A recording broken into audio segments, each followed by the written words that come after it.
All right, today we're going to dig into something really powerful from Akbaro Jimmy, also known as the value architect. We're going to break down the one single thing that he says separates people who struggle financially from those who just succeed. And it all comes down to having the right money mindset for wealth creators. You know, it's a question I think we've all asked ourselves at some point, right? You see people out there working so hard, putting in all the hours, but they just can't seem to get ahead. And then you see others who seem to build wealth almost effortlessly. So what gives? Well, the material we're diving into today says the difference isn't about luck, it's not even about pure effort, it's actually something way more fundamental. And really, this is the core idea right here. It all comes down to two paths. You've got the money chasers on one side. They're focused on the salary, on punching the clock. But on the other side, you have the value creators. Their focus is totally different. It's all about solving problems for other people. And believe me, this one distinction, it's the key to absolutely everything we're going to talk about. This quote from Akbaro Jimmy just nails it. Money is attracted to value, but value is activated by mindset. See, money doesn't just chase after hard work, it chases value. But here's the kicker. You can't even start creating that value until you get your head in the right space first. It literally all starts right up here, in your mind. Okay, so let's start by unpacking the problem. Akbaro Jimmy calls it the mindset trap, and it's the perfect explanation for why just working harder and harder, well, why it often isn't the answer at all. So this trap, it all starts with what's called a scarcity mindset.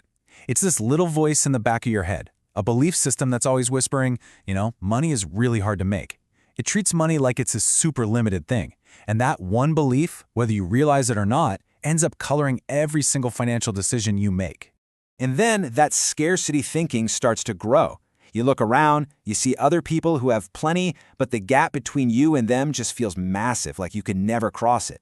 It's like you believe their success is built on things you can't control, like they just got lucky or they knew the right people. And when you think that way, you're basically giving away all your own power. And here's the final, and maybe the most crucial piece of the trap. It's this deep down fear that what you know, your skills, your knowledge, your experience, that people just won't pay for it. And man, this is the thing that holds so many smart, talented people back from ever actually making money from what they're great at. So you see the conflict, right? It's a huge shift in how you think. Job thinking is all about looking inward. It's asking, how do I get my salary? But value thinking looks outward. It asks a totally different question. What problem out there can I solve? And according to this philosophy, money will always follow the person asking that second question. Always. And this quote is the perfect pivot point for us. The mind is the first marketplace of wealth. Think about that. Before a single dollar can show up in your bank account, the deal has to be made up here first.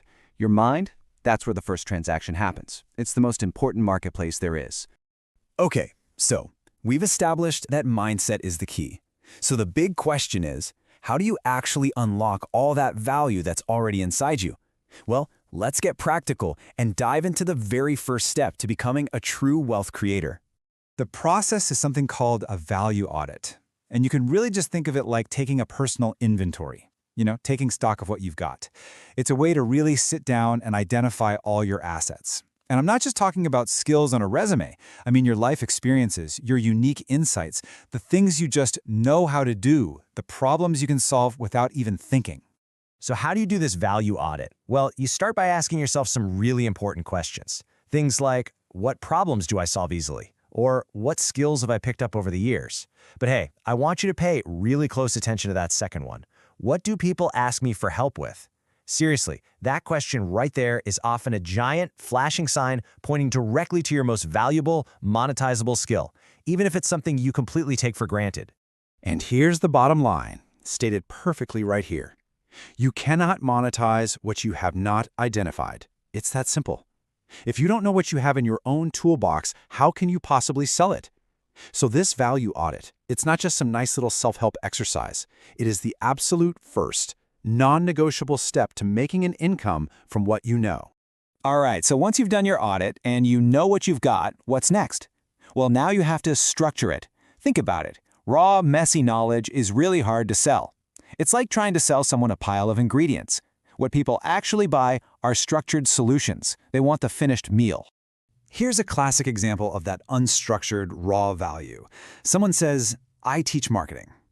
Okay, so what? It's so vague, right? What kind of marketing? Who are you teaching? What am I going to get out of it? A potential customer looks at that and just has no idea how it helps them solve their problem. But now, look at this. Same core skill, but packaged. The 30-day client attractions system. Bam! Instantly, you know exactly what it does, who it's for, and how long it takes. It goes from this fuzzy idea to a concrete, desirable product that someone will actually pull out their wallet for. That is the incredible power of packaging your value. Of course, having a great product isn't enough if nobody knows about it, right? So this philosophy breaks marketing down into 3 really simple steps. First up is visibility. People just have to be able to find you. Next is education. This is where you share what you know and prove you're the real deal. And when you do that, it leads naturally to the third step, attraction. People start to see you as an expert and they begin to trust you. And that trust, that's the bridge that takes us to our final piece of the puzzle, monetizing your value. This is where the solution you've built finally turns into actual income.